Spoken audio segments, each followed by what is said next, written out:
જય શ્રી કૃષ્ણ. આ વિડીયોમાં આપણે વૈશાખ માસની સુદ પક્ષની એકાદશી એટલે મોહિની એકાદશી વ્રતનો મહિમા, વિધિ અને વ્રતકથા સાંભળીશું. બોલો ભગવાન શ્રી હરિનારાયણની જય. ભગવાન વિષ્ણુએ ધર્મની રક્ષા માટે ઘણા અવતાર ધારણ કર્યા હતા. એમાં એક મોહિની રૂપ ધારણ કર્યું. તે અવતારની અદ્વિતીય કથા એટલે મોહિની એકાદશી, જે પાપોમાંથી મુક્તિ આપી પુણ્ય આપનારું વ્રત છે. આ એકાદશીના દિવસે ભગવાને સુંદર સ્ત્રીનું અદ્વિતીય મોહક રૂપ ધારણ કર્યું હતું. ભગવાને જેટલા પણ અવતાર ધારણ કર્યા છે તેમાં આ રૂપ છે જે અલગ જ છે, જેમાં દેવ અને દાનવ બંને ભ્રમિત થઈ ગયા હતા. ભગવાનનો દરેક અવતાર એ દર્શાવે છે કે ભગવાન ન્યાય માટે, સૃષ્ટિના સંતુલન માટે ગમે તે અવતાર ધારણ કરી શકે છે. આ અવતાર એ બુદ્ધિમત્તા અને ચતુરાઈ દર્શાવે છે. બુદ્ધિમત્તા અને ચતુરાઈથી નિર્ણય લેવામાં આવે તો મોટામાં મોટું સંકટ પણ ટળી જાય છે. સમુદ્ર મંથન સમયે તેમાંથી અમૃત કળશની પધરામણી થઈ હતી. આ અમૃત કળશના રસનું પાન કરવા માટે દેવતાઓ અને દાનવો વચ્ચે લડાઈ થાય છે, જેમાં દાનવોનો વિજય થાય છે.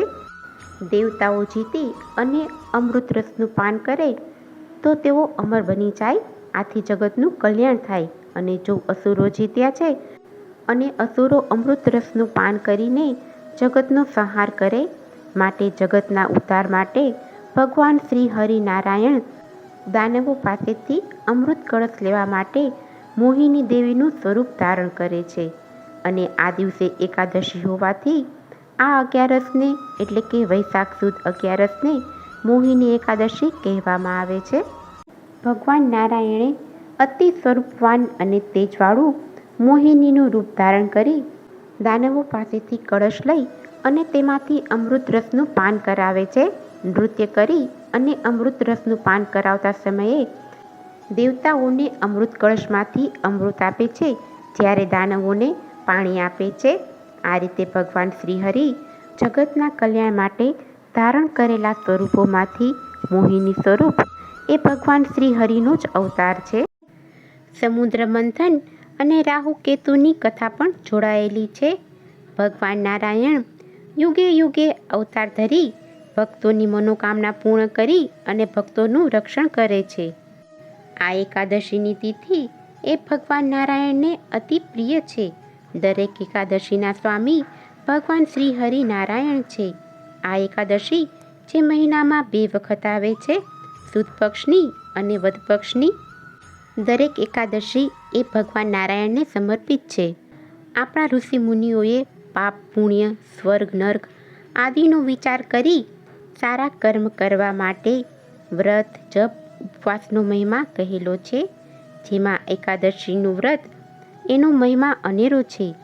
આજના દિવસે ભગવાનના મોહિની સ્વરૂપની પૂજા થાય છે, પણ આપણા ઘરના મંદિરમાં ભગવાનનું જે પણ સ્વરૂપ હોય તેની પૂજા કરી શકાય. એકાદશીના દિવસે સવારે વહેલા ઉઠી સ્નાનાદિથી પરવારી વ્રતનો સંકલ્પ કરવો.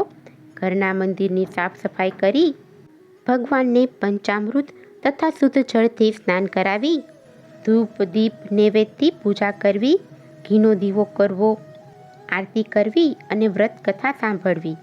ભગવાનને પ્રસાદમાં સિઝનના ફળફળાદી, માખણ મિશ્રી ધરાવી શકાય. પ્રસાદમાં તુલસી દળ અવશ્ય પધરાવવું. ભગવાન નારાયણના મંત્ર જાપ કરવા.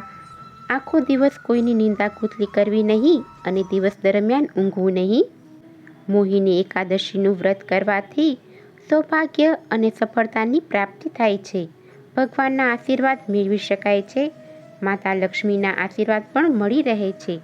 એકાદશી વ્રતનું પૂજન કરવાથી સિદ્ધિની પ્રાપ્તિ થાય છે. બીજા દિવસે પારણા અવશ્ય કરવા.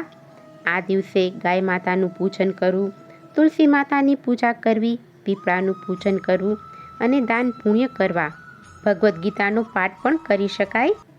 આ મોહિની એકાદશીનું વ્રત કરવાથી સૌભાગ્ય અને સફળતાની પ્રાપ્તિ થાય છે. આ એકાદશીનું વ્રત પાપમાંથી મુક્તિ આપનાર અને પુણ્ય આપનારું વ્રત છે. હવે આપણે મોહિની એકાદશી વ્રતની કથા સાંભળીશું. બોલો ભગવાન શ્રી હરિનારાયણની જય. એક વખત ભગવાન શ્રી કૃષ્ણએ ધર્મરાયને પૂછ્યું, હે પ્રભુ, વૈશાખ સુદ 11 કયા નામે ઓળખાય છે અને તેનું મહાત્મ્ય શું છે?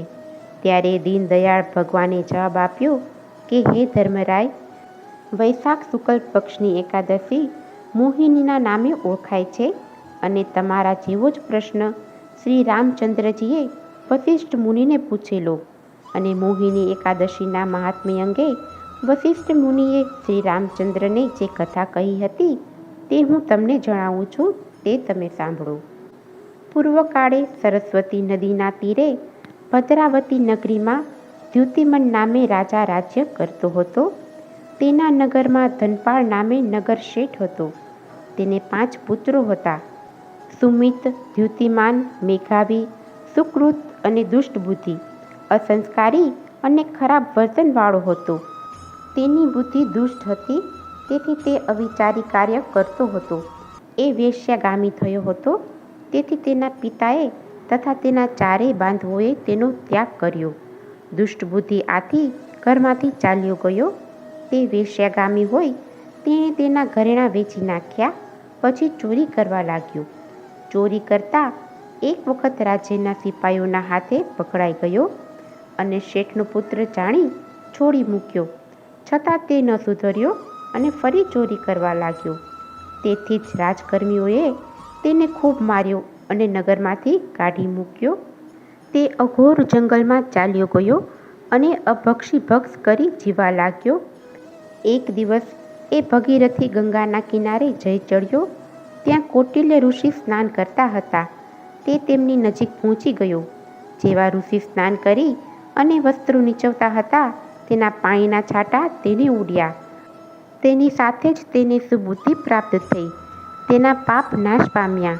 તે ઋષિના ચરણોમાં પડી કરગરી અને દીન સ્વરે કહેવા લાગ્યો, હે મહાત્મા, કરેલા પાપનો નાશ કરવાનો માર્ગ મને બતાવો. ત્યારે કૌટિલ્ય મુનિ તેને કહેવા લાગ્યા, હે દુષ્ટ બુદ્ધિ, તને ભગીરથી ગંગાના જળનો છંટકાવ થવાથી તું સુબુદ્ધિ થયો અને તારા પાપ નાશ પામ્યા.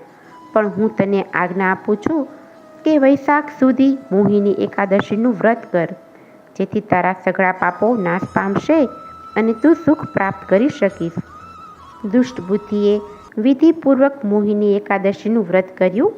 તેના પ્રભાવે તેના સઘળા પાપોનો નાશ થયો અને પાપ રહિત બની તે મોક્ષવાસી થયો. આમ વૈશાખ સુદ મોહિની એકાદશીના વ્રતથી પાપનો નાશ થાય છે અને તે વ્રતધારી વિષ્ણુ લોકમાં જાય છે. બોલો ભગવાન શ્રી હરિનારાયણની જય. જો તમને આજની આ કથા પસંદ આવી હોય તો એક લાઈક આપી ચેનલને સબસ્ક્રાઈબ કરો. આજની આ કથા સાંભળવા બદલ આપનો ખૂબ ખૂબ આભાર. જય લક્ષ્મીનારાયણ, જય શ્રી કૃષ્ણ.